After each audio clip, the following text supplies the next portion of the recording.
Well, hi, Kim. Hi. How are you today? Very good. Yeah, good. And is this your first Exhibitor Live, or I how have many been been? Exhibitor exhibitor since 1999. Okay, yes, that's great. Yeah, When were you born? 92. Okay.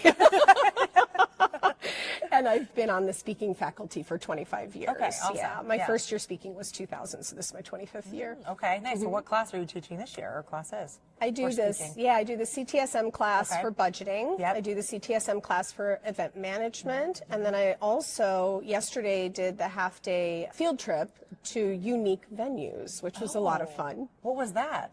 It was wonderful. I started doing the venue field trip about 3 conferences ago. Yeah. I did my first one when we were in Nashville. Okay, yep. And really what we do is we have about 20 to 25 people who register for this. And I work with a local DMC Yep. to identify 4 unique event venues. And each of those venues give us a 30-minute mini site visit and experience. And it is a tremendous amount of fun. Yeah. So then people like that are here looking to book, maybe in San Antonio. Yeah. What was your Exactly. favorite one this time?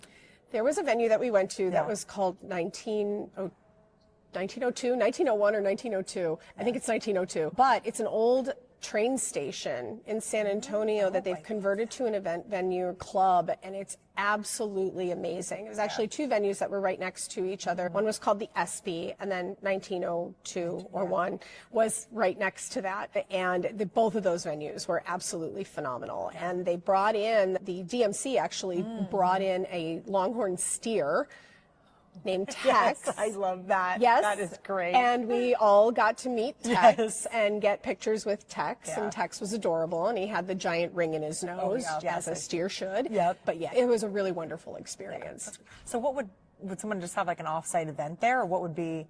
Yeah, Okay. it was a great venue Yep. for offsite event. It actually has an outdoor concert venue. Yep. So if you were doing an event where you wanted to have people inside for a cocktail hour or dinner, and then you could bring them outside. If you had a headliner entertainment that was performing, you could use the main stage for that. Yeah. Yeah, so it was a great venue. Yeah, no, it's great. So then being, speaking right at these different sessions, where do you feel like the trend has gone from before to now, and then even going in the future? We were just talking about that, in fact, in my budgeting class. I think that 5 years ago, event managers were event managers. And what's happened is over the last 5 years, there's been a need for us to start thinking about our event programs from the perspective of an omni-channel marketer. We have to understand things like ABM strategies and ABX strategies, and how digital marketing factors in, and how social media marketing factors in. Events are sort of their own marketing ecosystem. And so I think that for modern, event marketer to be successful, they have to understand how omni-channel marketing works. Okay. What do you feel like is the most beneficial to know from omnichannel? Right now, ABM. Okay. Yep. ABM and ABX, I think I was first introduced to ABM, ABX strategies, I want to say in early 2022. And now what I'm finding is pretty much everybody I talk to is like, what is this? What do I need to know about this? What is ABX? I don't know that one. So ABM, of course, is account-based Yes, marketing. yep. ABX is account-based experience. Oh, okay, So yes. ABX is essentially the part that we do, which is why it's necessary to understand how ABM strategies work and how you can extend those strategies into your event program. Yeah, no, that's great. For, when you're working, or daily and then talking, to a bunch of people, what do you feel like is some struggle with, is it budgeting? Is it talking to different stakeholders? Where do you feel like is a big challenge or gap that needs to kind of be filled? I think cross collaboration with stakeholders. I think that this has always been the case in events. Everybody has an opinion. Everybody thinks it's fun. Everybody is, I've got this great idea. And what's difficult for event marketers is learning how to allow those people to feel like they have a voice, right, in what you're doing, but at the same time evaluate all of those things in the context of what you're trying to to achieve, what your KPIs are and what your objectives are. Yeah. So just because somebody comes in and says, hey, we need to have a putting green in our booth, what is that putting green going to accomplish? How is that going to feed into our objectives? Yeah. And P.S., that's really cliche, and people haven't done that in 20 years. I know. So, Yes. but we don't talk about that part, yeah. right? But I think that's really everyone's biggest challenge is you've got to balance all of those different voices and still be strong enough to drive the thing that's going to be most effective. Yeah. Well, because even sometimes, like, we try to chat with people and they're like, okay, that sounds great, but I know my stakeholders won't buy into that, right? So Right. it's kind of taking little pieces and being like, okay, how do I apply this to my company, or how can I do that within the parameters that I'm in? Selling it, telling a Yep. story, backing up your recommendations with data is something that's really important. So if you're going into an event and you say you're introducing a new product or something that's going to solve a problem in that industry, how can you identify thought leadership opportunities that will allow you to get that message across? The efforts that you put into a show have to align with what the goals are. So if you don't want to have gimmicks in your booth, if your goal is to attract targeted customers, a gimmick is going to attract a lot of unqualified people. Right. So that's, I think, the thing that they have to marry. We have to marry. Right, yes. Well, and then in your, what has been like something that you've been really successful at for like one of your shows or events, or, is it drawing in from gimmicks, or is it, more serious? What is something that you feel like you have? Yeah, I have found that targeting and integrating with the sales organization to make sure that they know what their role is in doing that produces the best results. But pivoting from a one-to-many marketing strategy to an ABM strategy is really difficult for most organizations. It's a different way of thinking that, and maybe you're not going to see immediate results from that. If we've always gone into a show with a big booth and gimmicks and attracting lots of crowds, and all of a sudden we're going in with a booth that's more quiet, that's got more meeting space, that's closed in, that's more focused on pre-scheduled interactions and strategic relationship building, it's difficult sometimes for companies. Like, they're a little shy, like, oh, wait, this isn't working, because they're not seeing the crowds that they're used to seeing.